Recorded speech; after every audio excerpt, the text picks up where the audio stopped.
dando es grabar la sesión. Bueno, como les comentaba, mi nombre es Eduardo Álvarez Avelino. Les dejaré la presentación en el muro de la plataforma junto con un podcast más adelante que también explica estos temas. Entonces tendrán la presentación, tendrán el podcast, tendrán el video, de tal manera que esto les ayudará bastante a comprender estos temas. Vamos a ver de lo que trata esta parte de la economía de mercado.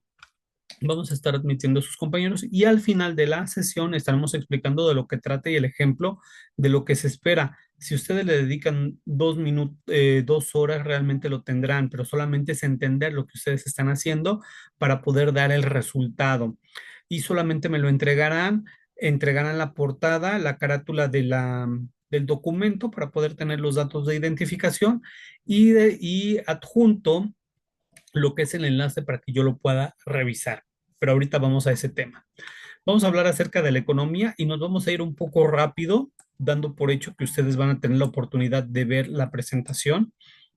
Entonces, vamos a hablar acerca de la economía que desde pandemia se manifestaba que los puntos más importantes eran salud, educación y economía. Son una de las grandes ramas y no quiere decir economía que sea lo más importante dentro de la vida de las personas, sin embargo, sí es lo que mueve mucho lo que es la dinámica social, la política y pues la parte financiera.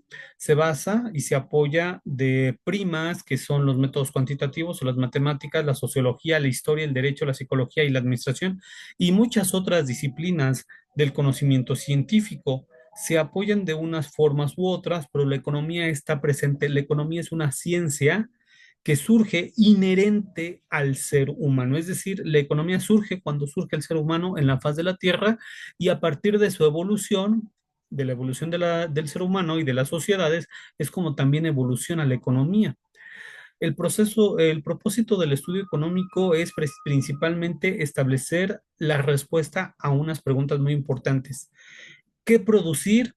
¿Cómo producir y para quién producir? Realmente la economía nos tiene que dar la respuesta a sobre de todo lo que se necesita habremos de producir lo que requiere la sociedad y ponernos de acuerdo para saber si eso es lo que realmente necesitamos, porque los deseos y necesidades de las personas son ilimitados, sin embargo, los recursos son bastante pocos, son limitados y aquí aparece el concepto de escasez y en economía escasez significa que no es que no haya, sino que no hay suficiente para todos, no hay en abundancia, es lo que significa escasez. Tenemos que aplicar el costo de oportunidad a lo que debemos renunciar para poder tener algo. Por ejemplo, quiero ir al cine y quiero ir al teatro. Pues tengo que renunciar a ir al cine para poder ir al teatro por tiempo o por dinero, o voy al cine y ya no voy al teatro. Ese es el costo de oportunidad y son preguntas que se responden a partir de lo que es la ciencia económica. El conocimiento de la ciencia económica nos ayuda a prevenir crisis y a formar mejores políticas para que los gobiernos puedan atender problemas grandes como lo que es la pobreza, la desigualdad, la parte comercial, aspecto de aceleración o desaceleración económica, la globalización e interconexión, que ahora es lo que nosotros tenemos, donde se vinculan completamente los mercados para poder intercambiar todo lo que se necesita. Actualmente podemos estar analizando cómo se encuentra el mundo, pero todo tiene sus orígenes desde la primera escuela del pensamiento económico. ¿Qué es una escuela del pensamiento? Pues así como en la administración, como en la psicología y en otras ciencias, una escuela del pensamiento es un conjunto de ideas, de autores, de libros, de teóricos que conforme a su contexto dan una idea para poder explicar los fenómenos que acontecen en ese momento. Y de ahí surgen las escuelas del pensamiento. En este caso, la primera escuela del pensamiento económico es la escuela fisiócrata, que a diferencia de los mercantilistas, que no es una escuela del pensamiento, sino simplemente actividades que llevaban a cabo, los fisiócratas decían que la verdadera riqueza se encontraba dentro de la producción agrícola y que la acumulación y que esa producción agrícola era realmente la riqueza, a diferencia de los mercantilistas que ellos mencionaban que acumular monedas, acumular oro, plata, eso era ser rico. Y no, los fisiócratas vienen cambiando directamente esta postura y dicen, no, la producción agrícola y el excedente es lo que causa verdadera riqueza. Luego viene una escuela clásica y se le llama clásica porque no pasa de moda. La escuela clásica o la palabra clásico significa lo que no pasa de moda. Tenemos principalmente a Adam Smith con su libro Ensayo sobre la naturaleza y causa de la riqueza de las naciones, donde surge la ciencia económica como tal, no se le llama fisiocracia. Fisiocracia era el gobierno de la naturaleza. Aquí la economía nace como una ciencia y surge la microeconomía. Y ahorita sabremos por qué se le llama microeconomía, porque solamente se enfoca en las actividades que hacen los agentes económicos, las empresas, los gobiernos y las personas. Aquí habla de un concepto, una metáfora de la mano invisible que es la que autorregula los mercados. Los mercados no necesitan la intervención del gobierno para regularse. Las fuerzas del mercado, como son la oferta y la demanda, llevan a un ajuste que nos da el equilibrio. Entonces, Adam Smith decía que no era necesario y que entre más libertad tuvieran los mercados, mejores precios para los consumidores. Casi 50 años después llega David Ricardo para hablar acerca de una ventaja comparativa, indicando que, bueno, pues esta ventaja comparativa es aquello que las personas y las empresas saben hacer mejor y a partir de ahí hacen sus intercambios. También, como uno de los economistas clásicos, Thomas Malthus habla de un tema muy importante, el crecimiento de la población, y visualizaba que a medida que aumenta la población, también van a disminuir la producción de alimentos, y el desafío es el crecimiento poblacional y la escasez. Los mercantilistas hablaban que una población abundante podía generar también riqueza, pero Tomás Malthus le pone un freno y dice, bueno, pues aquí aparece la ciencia de la demografía para poder explicar que un aumento de la población puede conllevar a problemas sociales por el desabastecimiento, porque la producción puede ser menor a la velocidad con la que crece eh, la población. Luego tenemos a Marx y a Engels, donde nos hablan acerca de la plusvalía, que es el valor que le da a las cosas el obrero que produce cosas, pero que ese valor no se paga. Y al observar tantas situaciones que tenían en aquel entonces, frío, largas jornadas laborales, condiciones de poca higiene, niños, mujeres embarazadas trabajando, se da cuenta de la cruda realidad y que en aquel entonces los que se llamaban burgueses o empresarios, pues no pagaban muy bien a los trabajadores y por lo tanto hay una crítica muy severa social ante esas prácticas de los empresarios y se atreve a escribir su gran obra Das Kapital, que es el capital en sus tres tomos, y muy fuerte ataca a este sistema que propone un sistema donde los factores estén ligados al uso de lo que sea, pues toda la comunidad, que sea unos factores utilizados por parte de la sociedad, su sistema lo llama socialismo, en donde los factores de producción pertenecen a la sociedad, entonces a un sistema centralizado, donde todos son dueños de los factores de producción, no solamente él, el dueño de los factores de capital, ¿no? En este caso, el capitalista, el burgués, el empresario. Después, más adelante, viene la escuela neoclásica que retoma los conceptos de los clásicos, como Jevons, Menger y Walras, que hablan acerca de, que dicen, bueno, pues vamos a hacer el uso de lo que es la utilidad marginal, la elaboración de una unidad adicional de producción. Si tiene valor, entonces estamos hablando de la utilidad marginal. Si no genera un valor y al contrario es desperdicio, si en lugar de producir más, gastamos, de ganar más, gastamos más, entonces aquí no hay una utilidad marginal. Y bueno, pues se hablaba del motor de la economía a partir de los empresarios y que estos empresarios buscaban un beneficio económico.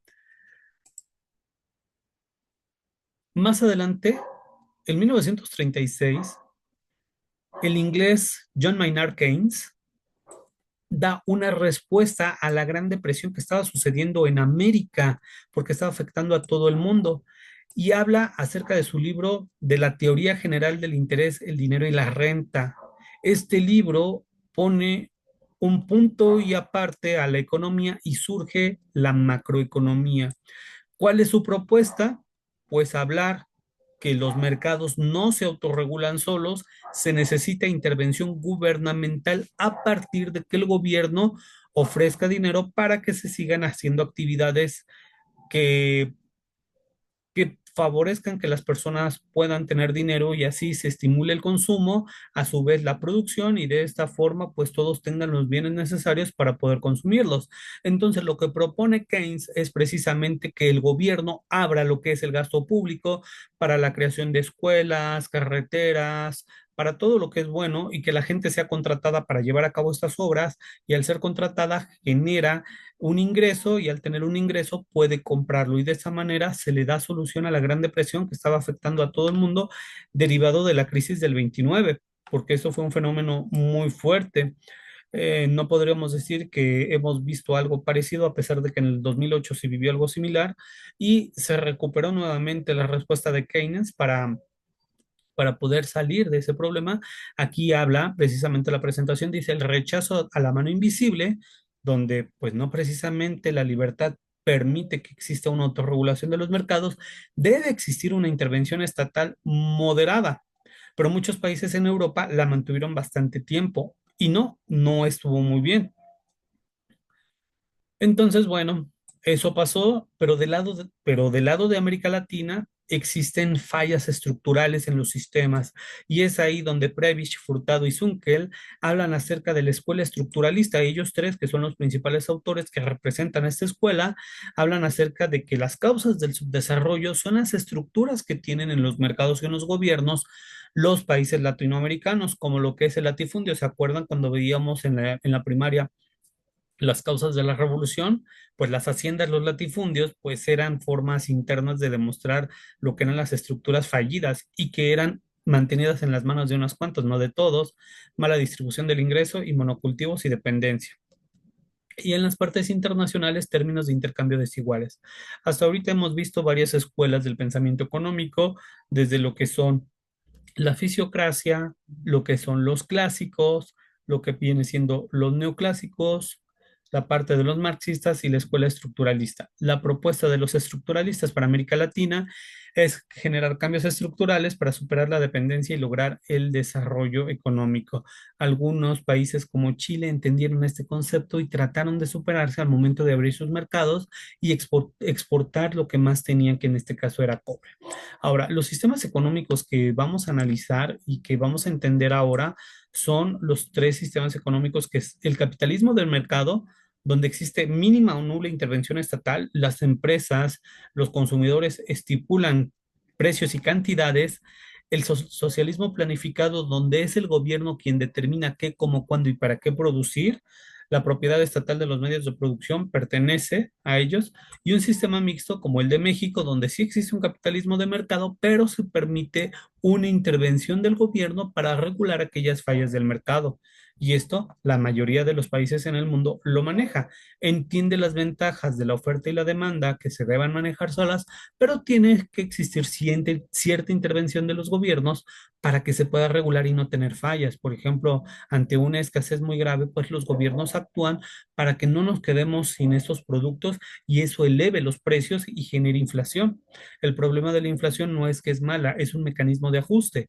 El problema real de la inflación es que a medida de que aumentan los precios a cierta velocidad, los salarios y los sueldos no aumentan en la misma proporción ni a la misma velocidad. Y es por eso que nosotros entendemos que el valor de las cosas hace entender que la inflación es mala, porque disminuye nuestro poder adquisitivo. ¿Cuáles son los factores de producción? Tierra, trabajo, capital y lo que es la tecnología. La tierra de los recursos naturales, el trabajo que es el esfuerzo humano, entendido por la mano de obra, el capital es la infraestructura y maquinaria, también entendida como el capital humano, el capital pensante y la tecnología o el conocimiento aplicado. ¿Quiénes son los agentes económicos? Todo esto son preguntas de examen, por eso me atrevo a mencionarlos, porque aquí viene directamente. Dentro de la microeconomía, los agentes económicos somos nosotros, las personas, las familias o hogares, quienes consumen, quienes se van a trabajar a las empresas y quienes compran en los mercados. El segundo punto, el segundo agente económico son las empresas y el tercero es el gobierno, que da incentivos, da permite dar programas sociales a las familias y también puede dotar de incentivos y también cobra los impuestos tanto a empresas como a lo que son las familias y los hogares. Adelante, Karen. Buenas tardes, profe. Aquí me surgió una duda. Por ejemplo, aquí dice que como agente económico entran las familias, los hogares y como también la empresa en el sector privado. Suponiendo que tengamos a una persona física con actividad empresarial, ¿sigue siendo un agente económico aunque entre, por ejemplo, no sé, en familia y al mismo tiempo en empresa? Claro que sí, porque al final de cuentas tiene una actividad económica para ofrecer bienes y servicios a la sociedad, pero al mismo tiempo también consume otros bienes y servicios que le ofrecen las empresas y que funciona dentro de la dinámica de la sociedad, porque al igual interviene en el mercado para vender sus productos, pero también asiste a los mercados para poder adquirir los productos necesarios. ¿Puede tener esa ambivalencia? Claro que sí, no es único. Simplemente se menciona que puede estar distinguido entre lo que es familia, empresa y sector gobierno para poder explicar que cada uno tiene una función en cómo se mueve la economía de una manera sencilla y poderle explicar a través de un modelo económico. Pero sí puede funcionar como los dos, pero al final de cuentas coincide en que tanto en actividad empresarial como en consumidor tiene que asistir al mercado de factores de producción o al mercado de bienes de consumo. Y al final de cuentas, ahí vemos cómo se mueve el dinero. ¿Alguna otra duda, Karen Itzel? No, al contrario, así súper bien explicado. Muchas gracias. Sí, con gusto, Karen. Cualquier duda, por favor, tienen la libertad de levantar la manita y en ese momento podemos explicarlo.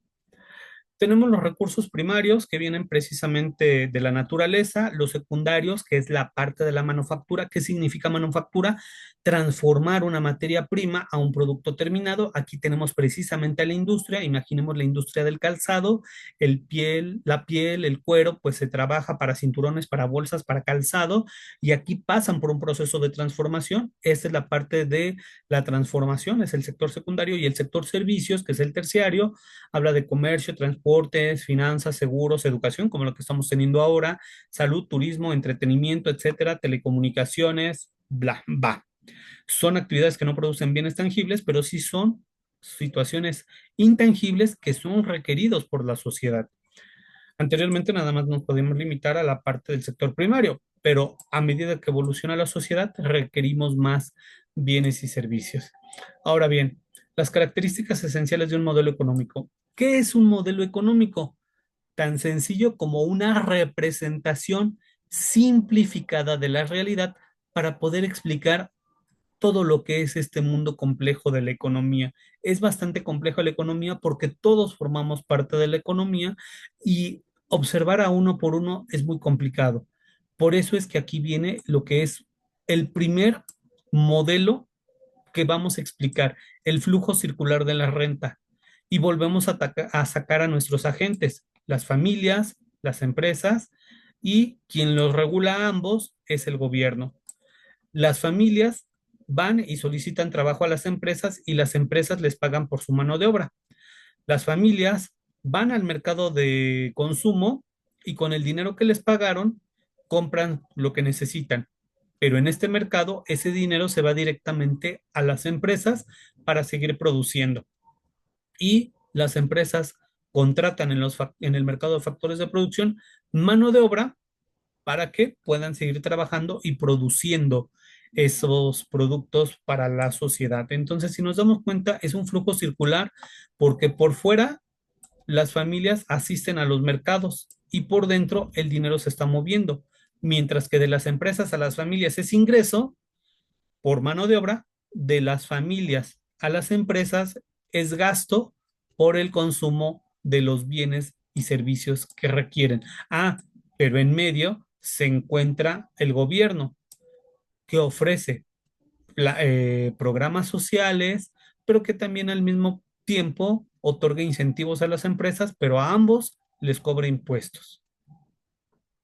Tenemos otro modelo que es el de la frontera de posibilidades de producción. Decidimos entre producir A o La otra, ¿qué puedo producir? A o B.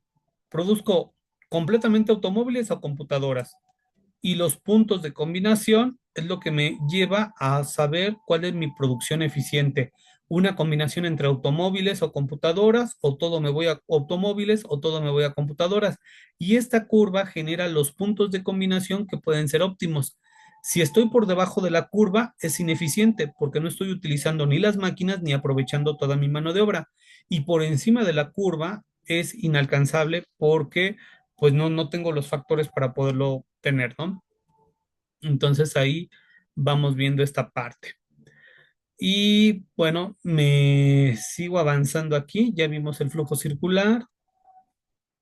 Aquí les pido que por favor puedan analizar esta infografía, bueno, esta presentación, la economía del café, para que vean cómo se da el flujo circular de la renta y cuáles son los agentes económicos que intervienen y cómo se puede entender ese concepto. Les voy a dejar el podcast para que lo escuchen con calma mientras están haciendo otras actividades, mientras viajan a sus trabajos, mientras están en casa. Pueden escuchar el podcast para que ustedes lo puedan asimilar de una manera más sencilla. Y bueno, con esto me voy a pasarme directamente a lo que yo estoy buscando, a lo que yo espero. Primero les explico el ejemplo. Para mí es más fácil explicarles el ejemplo y ya después lo que ya van a entender precisamente lo que, lo que dice la rúbrica. Miren, vamos a trabajar un caso. Como les digo, este caso utilizando cualquier inteligencia artificial generativa donde le pongan una adecuada instrucción, les va a generar un simulador que nos ayude a tomar decisiones. En este caso, tenemos un primer simulador. ¿Sí lo alcanzan a ver? Sí, Sí, gracias. Muy bien. Pues bueno, todo esto es la instrucción. Obviamente viene un ejemplo dentro de lo que es la rúbrica. Quiero desarrollar una app de decisiones económicas interactiva al estilo videojuego, utilizando un- una inteligencia artificial. Debe guiar al usuario a través de una crisis en un país ficticio, Prosperitia, donde me va a mostrar escenarios. ¿Qué es lo que espero? Que me plantee el problema inicial de un problema de desabasto con inflación galopante, que me controle los precios, que pueda subir las tasas de interés o negociar con los transportistas. Diferentes situaciones. Estructura de 7 decisiones avanzadas con ramificaciones que pueda elegir entre opciones A, B, C y cuál sería la consecuencia de A y qué haces ahora. Obviamente esto se está grabando por si tienen alguna duda, lo puedan revisar. Incluso dentro de lo que es la rúbrica aparece el ejemplo. Y bueno, vámonos directamente a cómo funciona para que ustedes lo puedan ver. Simulador de crisis económica, lo que ustedes van a hacer es compartirme con este de share. Me van a compartir, copiar link, no lo vayan a borrar, lo copian y ya me lo mandan junto con su portada. Vamos a ver, simulador de crisis económica, país Prosperitia, inflación 50%, muy elevada. La inflación más o menos debe estar en 3 puntos porcentuales más o menos. Sí, ya pasando de 3 puntos, ya estamos hablando de algo grave. El desempleo en el 10%, también bastante elevado. Y la deuda que tenemos en porcentaje del Producto Interno Bruto, es decir, que todo lo que estamos produciendo, el 60% lo debemos. Aquí estamos enfrentando una situación grave. Bueno, pues, ¿qué me pide? ¿Qué me pide la decisión que voy a tomar? ¿Controlar los precios, subir las tasas de interés o negociar con los transportistas? Pues vamos a suponer que vamos a tener control sobre la tasa de interés, que es lo que nos cobran por pedir dinero en los bancos. Bueno, con esto bajé la inflación al 40%, pero se me elevó el desempleo al 18% y la deuda sube al 65%. Aquí viene la explicación. Pues entonces aumento el gasto público. Lo estoy haciendo a lo tonto para que vean O sea, no vamos a dar la explicación, sino simplemente vamos a ver cómo interactúa. ¿Qué pasaría si yo aumento el gasto público en las obras para generar empleo y así se disminuye el desempleo? Disminuyó el desempleo, aumentó la inflación y la deuda aumentó. Bueno, aumento los impuestos a los ricos para financiar el gasto. Caray, esa política fiscal progresiva ha permitido financiar el gasto social y reducir la desigualdad. Prosperity muestra una recuperación equitativa con inflación controlada. Vamos a jugar de nuevo. Controlo los precios, aumento los subsidios, implemento un plan de austeridad fiscal y me dice que la recesión está controlada. Entonces, aquí de lo que se trata es ver, bueno, cómo se están moviendo.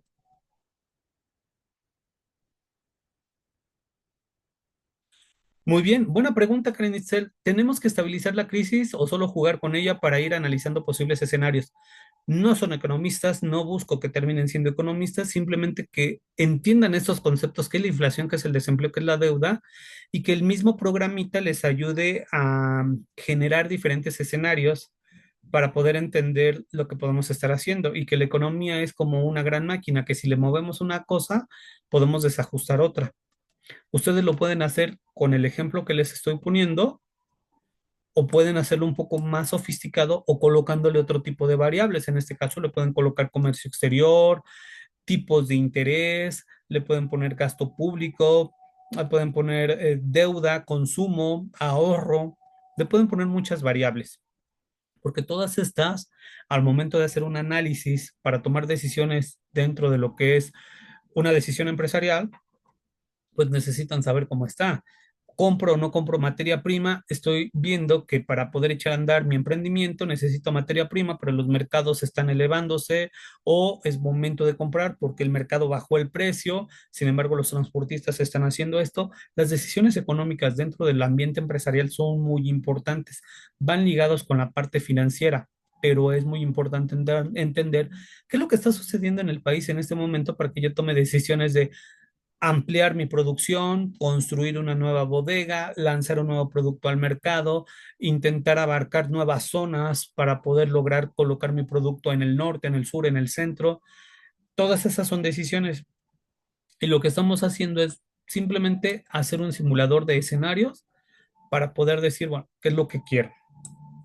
Entonces, sí, efectivamente, pueden equivocarse en la elaboración de su aplicación, se pueden equivocar, nada más es irla mejorando. Yo no quiero que salgan programadores ni tampoco economistas de premio Nobel, simplemente que empiecen a jugar con diferentes inteligencias artificiales y ver cuál es la que más les acomoda, qué inteligencia artificial es la que más les puede acomodar y busquen, investiguen. Hay inteligencias artificiales generativas que les pueden ayudar a hacer esto. No les sugiero ChatGPT, lo pueden intentar, pero no les sale esta interfaz, les puede salir otra. Yo la que hice fue ZAI. AI pueden utilizar Claude, pueden utilizar Blackbox, pueden utilizar Grok, pueden utilizar Perplexity.